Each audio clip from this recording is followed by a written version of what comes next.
Hi, I'm Jay Burkhart. I'm a social worker here at Circle Center Adult Day Services. I'm happy to be here with you today, and I hope to provide you with some thought-provoking ideas on how to combat the social isolation that we all feel during the COVID-19 pandemic. Socialization and the feeling of being connected to meaningful endeavors in a diverse cohort is the bedrock of an adult day healthcare program. Combined with good care and supervision, adult day healthcare is good medicine for what ails us, albeit physical or cognitive change.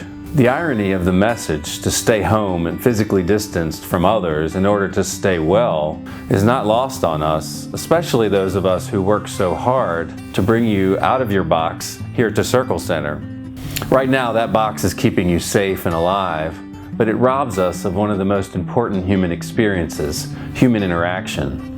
So today we transition from the idea of social distance to one of physical distance. While we must remain physically isolated, we must redouble our efforts to remain socially connected. How does this physical and social isolation affect us? We have been acutely aware of the social determinants of health. But one factor has risen to the surface in recent years, and that's the notion that staying socially isolated can have negative impacts on our health. We know that access to food, financial stability, education, good health care all contribute to higher quality of living. Now we've learned that if we fail to address our social needs, that can be just as detrimental as smoking or obesity. Older adults tend to be at higher risk for social isolation, and given the risks associated with adults with multiple health issues, developing complications from COVID-19, this has created the perfect storm of isolation for older adults in America today. The benefits of social connectedness are well documented. Longevity, a robust immune system, quicker recovery from illness, and an increase in meaningful, supportive relationships are all benefits of remaining socially connected. So what do we do now? We have to come up with a plan. Routine social interactions that fill that void have been nixed.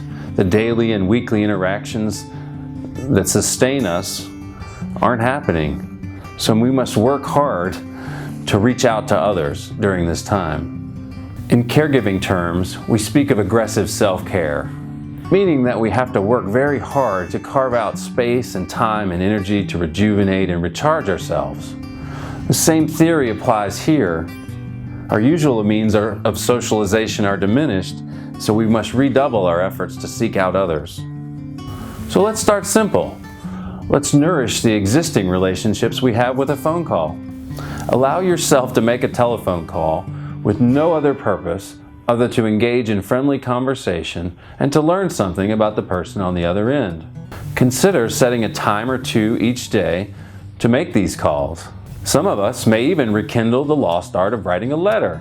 We can certainly stay connected to family and friends via the internet, social media, video chatting, etc., etc. That list goes on. And if any of that makes you feel overwhelmed, well, you're not alone. Take a deep breath and enlist some help on this one. Friends and relatives can be a great resource in guiding those of us with limited experience with computers and tablets and smartphones to becoming more proficient in staying socially connected through technology.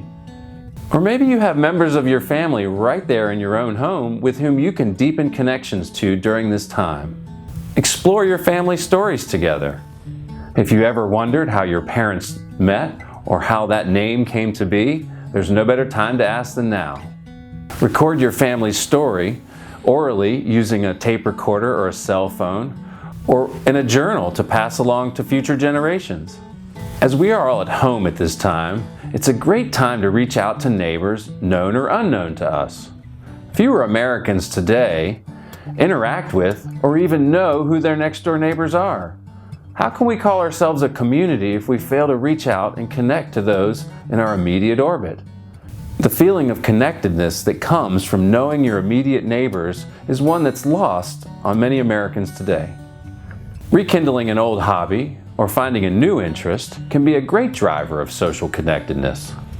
The internet has provided the home hobbyist with resources like never before, a treasure trove of information with friends in tow. Are you a member of a faith community?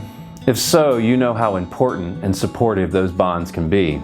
Your organization is likely reaching out virtually during this time.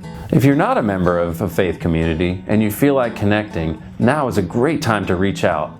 A simple phone call can open up a world of support. I think an important aspect to weathering this social isolation is to strive for purpose each day and to maintain some type of limited schedule. We don't have to book every hour of the day, and we don't have to move mountains. However, small goals and a few things on the schedule will go a long way towards improving mental health and driving social interaction. Thank you for letting me speak with you today. For all of us here at Circle Center, we miss you dearly and are thinking of you all out there. Stay safe and stay positive, and we'll socially connect with you soon.